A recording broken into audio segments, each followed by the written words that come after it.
Hi everybody! In this video I am going to show how to make a Vortex memorial pendant from your loved ones or your loved pet's ashes.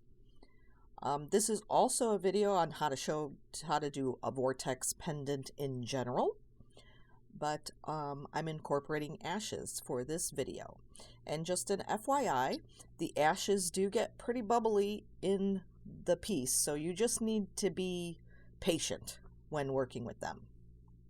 So just like in the last video, you want to take just a tiny bit of ashes and spread them out on a fireproof container or pallet and remove any larger pieces. I just move them over to the side so they're out of the way, and spread out all the powdered ash around because you don't want to pick up a whole lot at a time. A little ash goes a long way. And so I am going to first make a stringer out of the ashes, and I'm just going to use 2 clear rods. So I have this video sped up just so you don't have to sit there and watch all my melting, but I'm just prepping the 2 rods, getting the cut ends off. You want to make sure your rods are nice and clean. I just wipe them down with Windex or vinegar just to clean them off and make sure there's no dirt or scuzz on them, because you want nice clear. And I'm just heating up just a very small ball on the end of this rod. This is about a 7mm rod or so, and it's just slightly thicker, and I'm just making a long barrel shape just so that it would be a flat surface to roll into the ashes. So I want to add a lot of heat to that, get it nice and toasty, and then roll it in the ashes to pick up the ashes. And I was trying to get them on all sides. I don't think I covered all sides completely, but I have quite a bit of ash on there. And I'm just going to rub it in a little bit, burnish it in, just to keep the ash on there. And I'm going to put it back in the flame. And what I'm trying to do here is I'm trying to get any kind of oxides out, any kind of moisture that might be in there, what have you, to make it more susceptible to not bubble, but it does still bubble up on you. So just an FYI there. So I give it a nice overall heating.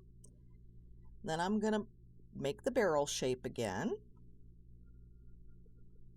And you can see the ash is still all on there. Looks all white. And now I'm going to encase this and pull it out into a stringer. And I'm just doing a coil encasement on this, so however you want to encase it, if you want to swipe encase. But I'm just putting a nice thick layer of clear encasement on it. And if I wanted to, I could have actually had the core a color instead of making it clear.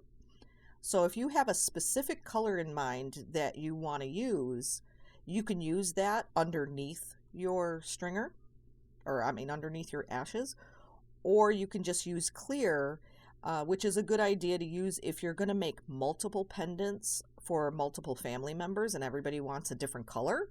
Then you can use the same stringer and just put the color behind the clear, and you can use the same clear stringer for every piece you need to make. So it's all depends on what you're making. And so I'm twisting this as I'm pulling it out into a really skinny stringer. It's only about 1mm, maybe some sections are 1.5mm, but it's pretty thin because you don't need a whole lot. And I'm twisting to try to disperse those ashes into the clear and spreading them out a little bit more in the clear as I go, and the twisting helps to do that. But you don't have to twist if you don't want to. And there's my stringer of ashes, and it's very susceptible to cracking, as you see there. Half of it, or more than half of it, fell down on my workbench. It just came apart there. So they do like to crack a lot. So onto the pendant. So what I'm going to do here, and I have this sped up also just so you don't have to watch all this boring melting, but you want your clear to be really nice, and I'm picking off a couple of scuzzy pieces and areas that were cracked and left a mark there. You want it nice and clear because this clear glass is going to be the lens of your pendant. And so I'm making a giant floppy ball on the end of my rod, and this will become the lens of my pendant that you look through to see the design. So it's actually the front of the pendant. So you want it nice and clean. And I'm just letting this solidify now out of the flame because I don't want it to move on my rod. And then I'm going to heat the probably outside third of it and get that a little soft. And actually marver it into like a little stubby cone shape. And this is how you make a vortex. So whether you want to use ashes in your pendants or not, this is the same way you would make a vortex pendant or a marble or what have you. So I'm making this cone and I want it kind of stubby. That's why I'm using that V marver there, because you don't want a really fat pendant. You want a little stubby pendant. So now I'm going to put the ashes on. And so I'm going to lay it down from the outside outer edge down to the point of that cone. And that's where you want to lay all your colors and your ashes. And you can make as many or as few lines as you want. I have quite a few lines of ashes. I probably didn't need so many. And as you see there, it broke off.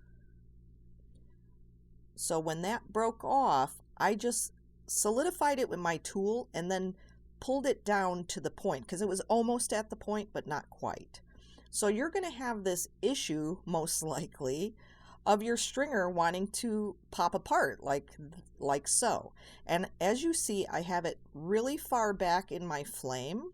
I have it much further back than I normally work to melt and to heat my glass. And so I'm trying to be careful with it, and it's still breaking apart. So you just need to be patient with these if you're going to try this technique, because once you have it laid down onto your glass, you're going to be fine. It's not going to go anywhere. It's not going to pop off once it's melted in there. You should be fine. You just have to get it on there in the first place without it popping all over your bench like it was just doing. And so I'm just putting on the last few stringers, or maybe 2 stringers. That one went on fairly nicely.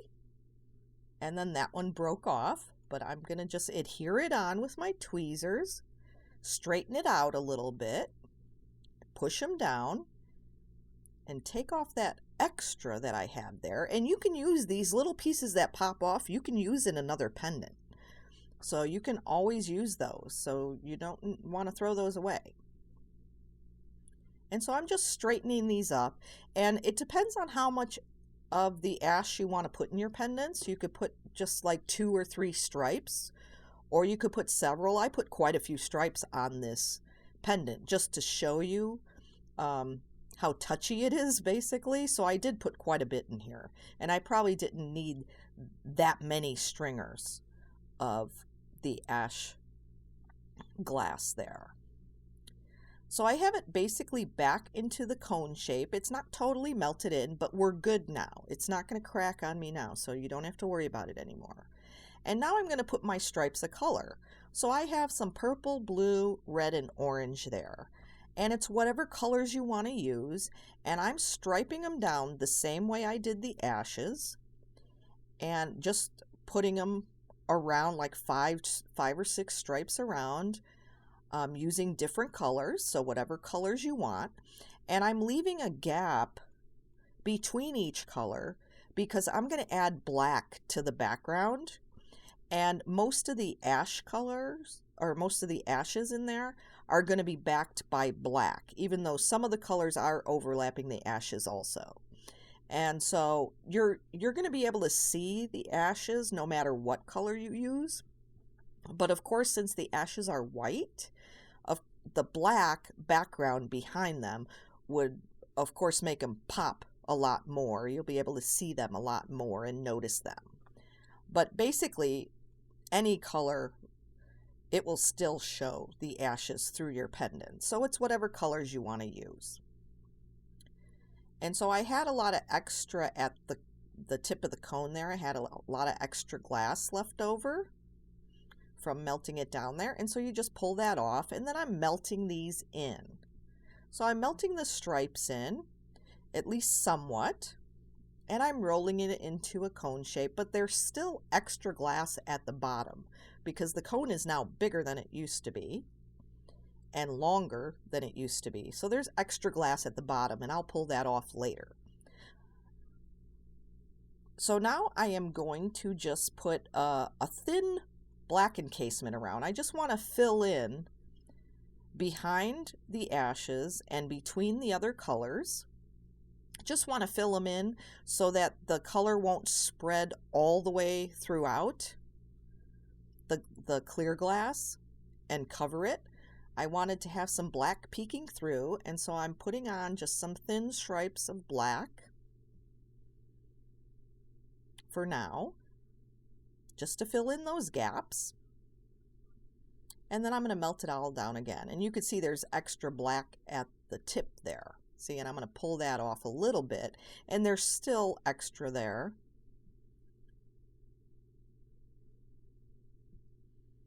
But I will get that in the end.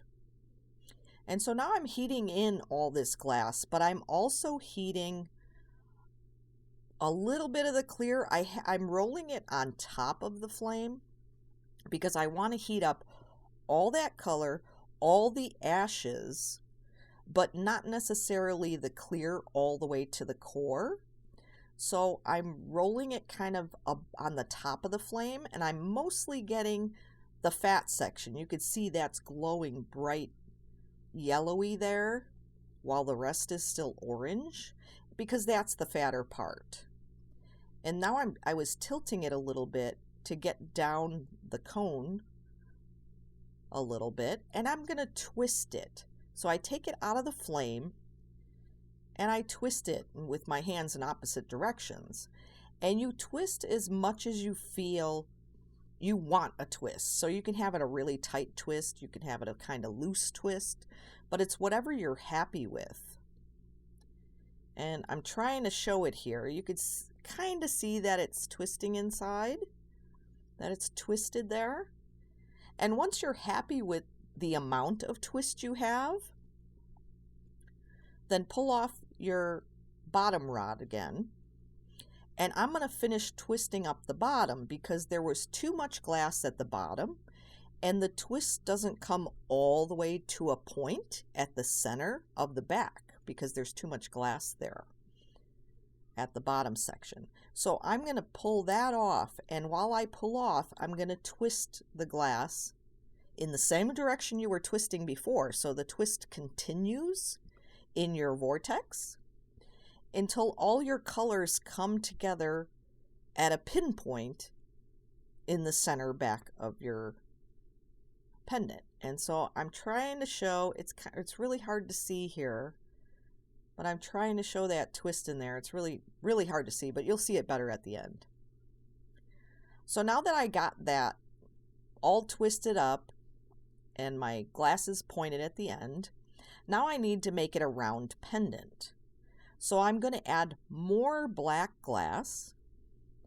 I'm going to add it right behind the circumference of the pendant there, and then I'm going to add more in the back to make it rounded. So I'm kind of making a half marble shape at this point. And if you wanted to make a marble with this, a vortex marble, you can do that too. You don't have to make this a pendant. And so I wrap the glass around until I have enough to make a half circle shape or a half a ball, and I leave it not totally encased in the back. As you'll see, when I start heating it, you see that little, it almost looks like a bullseye. because I didn't go all the way down to the back, because I'm melting that back glass down to keep that pinpoint in the back. And I'm going to make this, I'm going to heat up this half circle, so it's going to look like a half a marble. And like I said, you can make a marble out of this if you wanted, or you can make a paperweight. It all depends on, you know, what you want to make. But in this case, I'm making a pendant. I'm just roughly shaping it. It's really crooked, but I will fix that in the end. So don't worry about that. I'm just trying to get somewhat of circular shape. And so now that I have that half circle in the back of black, I am going to add clear. And you could see that the black glass from the back is kind of like overlapping. It's curling around into the clear. And I'm feeding this rod directly into the clear that's already there. I am not trying to coil it around or anything. I'm just feeding it in. And what this does is it's going to spread out that black that's like starting to come in onto the face of the clear. It's going to spread that out and move it out of the way, as long as you're feeding your clear in the center. You know, of course, you never want to go through and encase over it, because then you are going to have that black just folded over and stuck on the inside of your clear lens, and you don't want that. You want your lens to push that open and have it kind of fold open. And you can see it's already moving, so I'm melting my clear down into the black, and it's spreading that black out and away from the center, because it was starting to curve in towards the center, and now it's spreading it outward, and it's pretty much on the circumference now. And that's basically what you want. And so I could shape this into a marble right now if I wanted to. It's probably 3/4 of the way there already, but I want to make a pendant. So I'm going to keep heating this clear till I get it nice and melded in with that black. And then I'm going to hold it straight up and down. I'm kind of off camera, but I'm holding it kind of up and down so that it'll flatten out a little bit. And there you could kind of see the vortex going in towards the center there. And so now I'm going to look at it. You want to look at your pendant and decide, well, which side do I want to be the top? Which side's the bottom? Which way looks the best to you? And so I'm going to punty up with clear on what I feel should be the top of the pendant. And I'm going to take this black rod off of the back. And I had it melded on there pretty well, so I have to melt it off. I didn't have a cold seal. And it's a lot harder to make a cold seal with soft glass than it is with boro.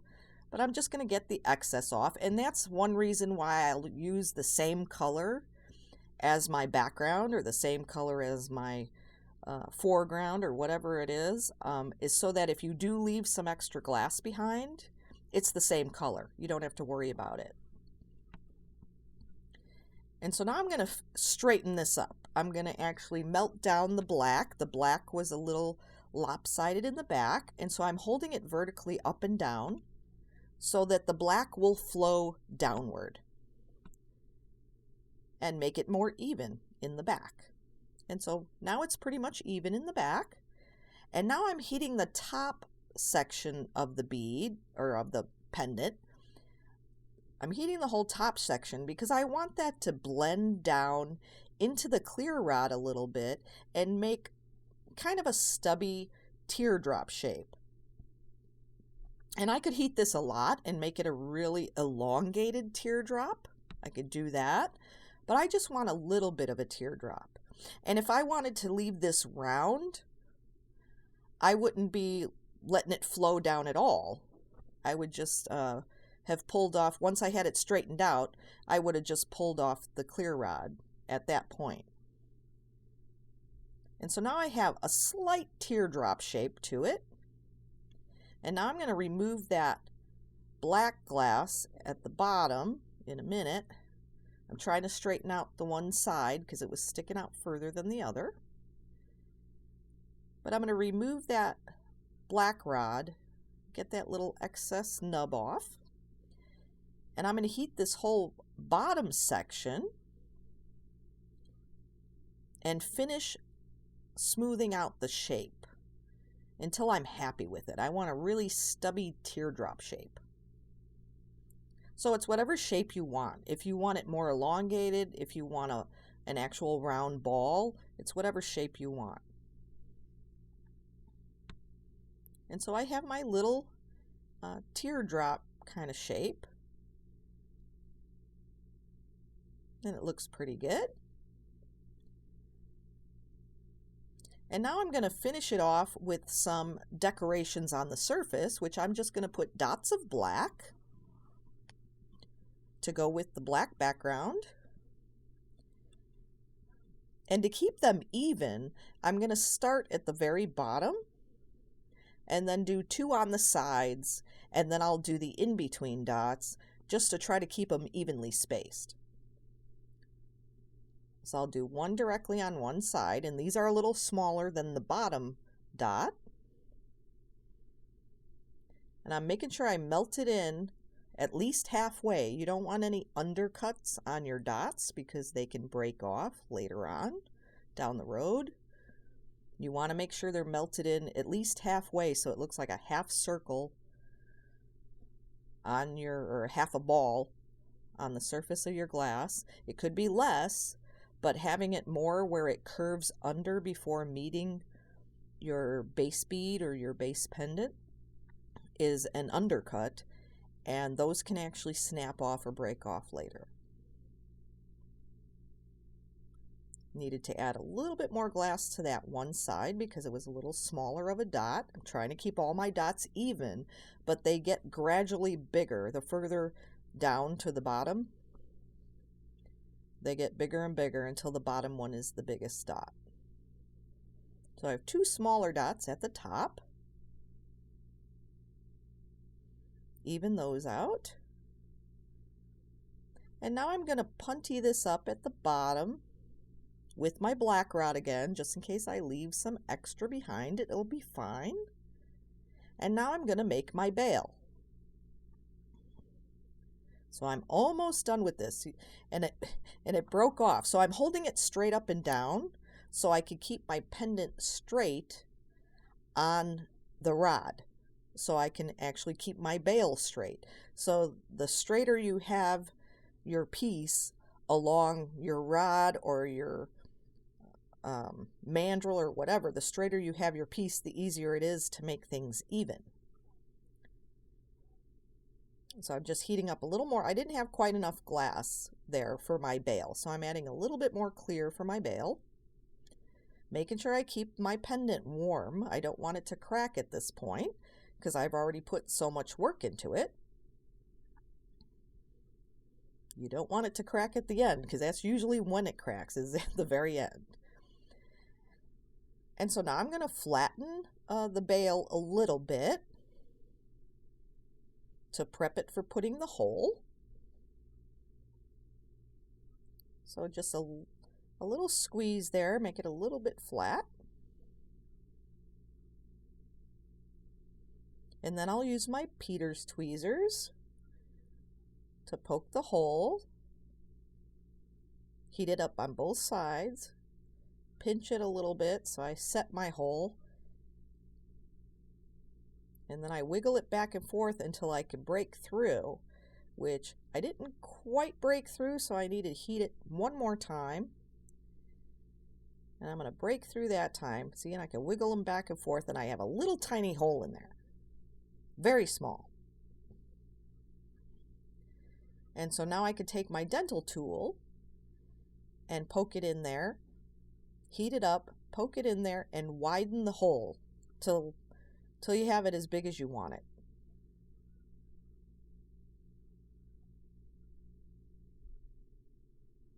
And that's it. And so now I just have to straighten it. So you want to make sure your bail is straight with the rest of your pendant. So you want to look from both sides, front and back, because sometimes it'll look straight on the front and it'll look crooked on the back. So you want to make sure you look at both sides and make sure it's nice and straight and even with your pendant. And here is the finished pendant. Hopefully this is a better shot. A little bit blurry, but there is the Vortex pendant. And now I just need to get it off of this rod here and put it in the kiln. So I'm just going to heat that rod off, and it's the same color black. So I'll just melt that dot in that's on the bottom. Make sure it's nice and even. And I'll pop this in the kiln. There's the finished pendant. Thanks for watching.